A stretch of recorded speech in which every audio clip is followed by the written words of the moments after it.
Boys Without Names, Chapter 5. Slowly the platform begins to drain of people and Baba walks back to us.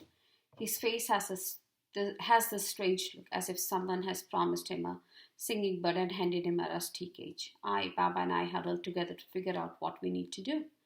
I don't know who to ask how to get to Jama's house. People here are all in a hurry. Baba says, let's get out of the station first, I says. I pick up the cloth bag. Baba picks up the one with cooking utensils and bedding. I hold the twins' hands and we walk toward the exit.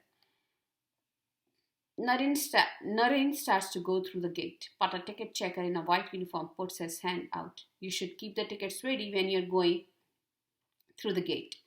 Baba puts his bag down, sticks his hand in his back pocket and pulls out the tickets. Outside the station, horns blare and the cars and rickshaws fly by. The air is heavy with the smell of petrol and thick with dust. I look up to see where the sun is, but all I see is a hazy light and above it a grey mass just hanging there. I wonder how far we have to travel to get to the other. Baba takes out the crumpled piece of paper with Jama's address. He shows it to a rickshaw driver. Do you want a ride? He asks Baba. No, I want to know how far this place is. Someone else gets in rickshaw and the driver takes off without answering. Baba stares at the back of the rickshaw with a wide open mouth. We move to the other side where yellow and black taxis are waiting. He hands a piece of paper to a driver. Is it close by? Can we walk? He asks while the man reads the address. If you start walking now, you will get there before sunrise, the man answers. Baba's face turns dark as he takes a step backward. He seems to have shrunk since we got off the train. The man thinks this is a joke and laughs, exposing his brown stained teeth. Ha ha ha. So far, I haven't seen anything in the city I like. We are tired, Sita cries. We are thirsty. Naren pipes in. Wait for a few minutes with I until Gopal and I find someone who can help us, Baba says. I and the twins sit with our luggage on the station's footpath while Baba and I shuffle between people. The street we are on is crowded, not only with the pedestrian but also with vendors and shoppers. Some vendors are selling from carts, others from baskets, and some have spread their things on the footpath. So it is a challenge to walk without bumping into someone or something. It is way past noon and the day has heated up. As we go through the market, we ask people how to get to Jama's place. One man wearing old-style dhotar and a long shirt doesn't even look at Baba where he shows the man Jama's address. He walks on. Others shake their heads after glancing at the address. It seems like everyone is in a hurry to get somewhere. There are people standing in a bus line across the street. We can ask them. At least they won't walk away. I tell Baba. Baba and I wait to cross the street, but there is no break in the traffic. People get to the other side while we wait and wait and wait. Baba grips my hand tightly as a motorcycle zooms close to us. I watch others to see how they cross the street. Some step up boldly, hold their hands out to stop the traffic. Others dash when there is the slightest opening. A couple of times the traffic backs up and people comes to a crawl. That is the time some people zigzag between cars, bicycles, motorcycles, trucks, buses, and rickshaws. No matter what, everyone gets to the other side, unlike Baba and I. If we want to live in city, we must learn how to weave through the traffic. I move a little forward when there is a break and pull Baba along. He's slow, and by the time we go a bit forward, someone blares the horn so loud that Baba jumps back. He grips on my hand tightens. I don't think we can cross Gopal. We can go across Gopal. If we can't cross this side street, how are we going to tackle a big one? Come, I say, inching closer to a group of people. A few more people stand behind us. When the people ahead of us begin to move forward, I pull Baba. Hurry! That was clever of you, Baba says when we got to the other side. He shows a piece of paper to a man waiting in the bus line. The man reminds me of Jama because he is wearing a new pair of sandals and a shiny watch. Catch the bus number 30 from the marathon chalk. Remember to get off at the other, he says. Where is that bus stop? I ask. He points with his head. Walk that way. It is hardly a 10-minute walk. A bus arrives and the people rush forward. By the time I thank him, he's on the bus. I stand with my mouth agape. It doesn't matter if the passengers are fat or skinny, tall or short, old or young, men or women. They rush to board the bus just like other passengers did to board the train. While we walk toward the marathon chowk, a number 30 bus passes by. Baba shakes his head. Look at that, Gopal. The passengers are stuffed in there like bajra in a bag. Maybe it wouldn't be so crowded early morning or late evening. You might be right. We don't have enough money for all of us to travel, so I will go by bus and bring Jama here. I don't know how long it will take me to get to the other, find Jama's home, and return with him. It will be evening in few hours. I don't want to leave you in dark alone. That means you can't go until tomorrow. Where will we sleep tonight? Baba doesn't reply. I don't think it is going to be easy to find a place to sleep, and he knows that. Baba reaches for my hand. Let's cross back. His grip tightens when we step onto the curb, but he doesn't hesitate when I pull him across. On the way back, I notice the vegetable vendors selling summer squash and cabbages. My stomach growls a few times. I've read the name of the stores out loud to Baba so Baba can also know what they say. Lakshmi Auto Parts, Sagar Electronics, Urban Tailors. Close to the station, we stop at Deepak Food Store. In the front of the man has arranged glass bottles full of rainbow-colored hard candies. They must taste better than the plain rock sugar.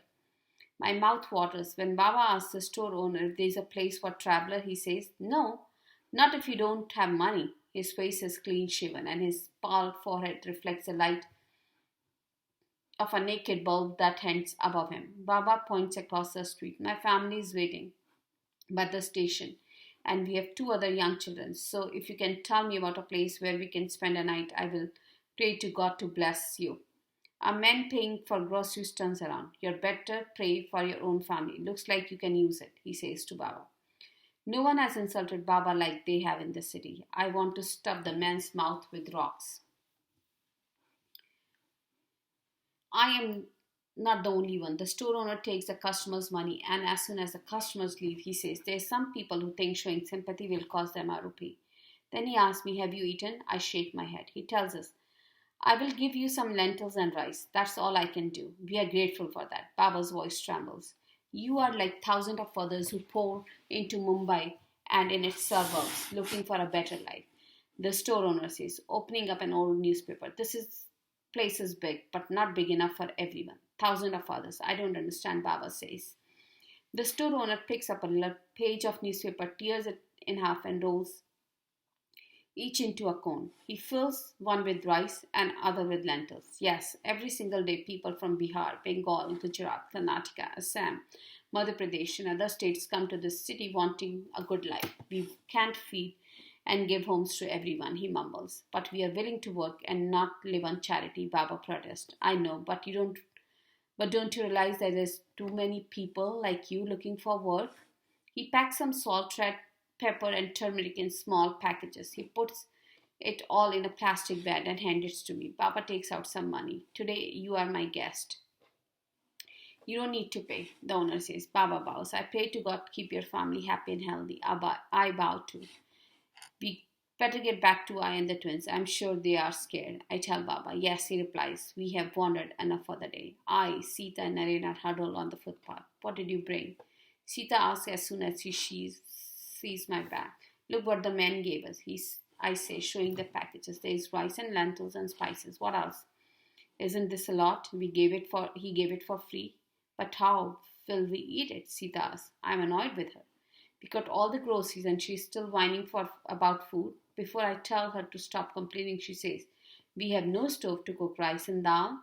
"What about rotis you made?" I asked. "There's only two left." "What difference does it make once we get to Jama's house? Did you find out how to get there?" "I will take a bus tomorrow morning and bring him here," Baba replies. I's face tenses up and her bindi is wrinkled with worry lines. She doesn't say anything though. Baba takes out the money he has squirreled away in his pocket. "Let's get some food, Gopal," he says. "Don't go too far." I calls after us. I turn around and wave at her before we round the corner. I's face is still scrunched up as she hold Sita's hand. Naren is crouched by them. Maybe it would be better if I stayed with them, but Baba had asked me to go with him, and I can't say no. Baba and I plod along, trying to avoid banging into people. Luckily, we don't have to cross the street. Nearby, there is a hand cart selling snacks, and we return with two packages of hot fried pakoras. Then he takes out a pen from the sack and walks away to get water. I open one package, and we each take one pakora except I. She waits for Baba to return. The pakoras are made with potatoes, chickpea flour, called besan, and spices. Once a tourist in Mathiran bought me one for carrying his bags. This one is spicier. Baba returns with water and it tastes good to have a few sips of it. By the time Baba and I start to eat, one package is finished and the twins are waiting to eat more. Gopal, Baba holds out the open package to me. I hesitate because I want to make sure Baba and I had enough. Baba hands me a big fat pakora, one more for me. I feel pretty full, and after I finish that one and drink some more water, I says one thing nice about basin is that when you drink water, it expands in our stomach. As soon as my stomach is satisfied, I feel sleepy, but there are so many people walking by us. I don't think I can fall asleep. I spread the tattered rug on the edge of the footpath for the twins. I sit with my back against the station wall and watch. The evening is warm, the fumes are heavy, and the noise has thickened. The hazy grey clouds hang low. It is dark now, and lamps light up the area. I took up but can't see a single star. The lovely moon that shone so brightly over the pond last night is hidden behind the layer of smoke. Even with my family here, I'm scared. We should have been at Jama's house by now, and we are not. This place is full of people, and so much is going on, and yet I feel I'm not part of it. It is like they are all in a movie, real but not real. Was this the right things to do? Was this the right thing to do? Before I left our village, I thought the star might change our luck in Mumbai. But here the star can't see us, and we can't see them. Will you tell a story? Naren asked me. Even an old one is fine if you are tired, Sita says, patting my arm. I don't want to, but I smiles at me, which says to me, please tell them a story. I can't say no to her. How about Birbal's story? Naren shakes his head. You didn't finish the marble. I don't feel like making up a story. I will tell that one when we go to Jama's house. If you don't want to hear this one, we do, Sita says, and we will keep quiet. She stares at Naren to make sure he understands the rule. I tell them a story I have memorized from my book. That way I don't have to think. I began a long time ago. The Mughal king Akbar ruled India. He had 9 special people in his court and he called them Navaratna, 9 jewels. They were his advisors and his friends. One of his Navaratna was a man named Birbal. Birbal was smart, funny, and he wasn't afraid to speak the truth. Akbar thought Birbal was the smartest and the wisest man in his kingdom. Akbar's other advisors were jealous of Birbal because he was a king's favorite, so they made a plan to get rid of Birbal. The bribed Akbar's barber. The barber told the king, Shahenshah, Birbal delights us all and makes us laugh. We all love him dearly. Just think how much your forefathers would enjoy him if he went to heaven and entertained them. They didn't like him. They wanted him to die. Naren blurts out. Shh, Sita whispers. I ignore them and continue. Akbar knew his advisors were behind his barber's strange request, but he was sure Birbal would outsmart them. Excellent idea, Akbar said. Let's send Birbal to heaven. In the full court that evening, Akbar told Birbal about how should we go to heaven to entertain Akbar's ancestors. I would love to, Birbal said. Please give me a few days to finish my work here. On the day Birbal was ready to ascend to heaven, Akbar took his advisors and the barber to the cemetery. After everyone waved goodbye to Birbal, he walked to his funeral pyre in the distance and climbed upon it. When smoke came out of it, Akbar turned to others. Well, there goes my friend, and I will miss him greatly, but my ancestors will be happy. The barbers bowed deeply. They will be, Shahenshah. 2 months went by and no one mentioned Birbal. One evening, the guards announced that Birbal had come from heaven to visit them.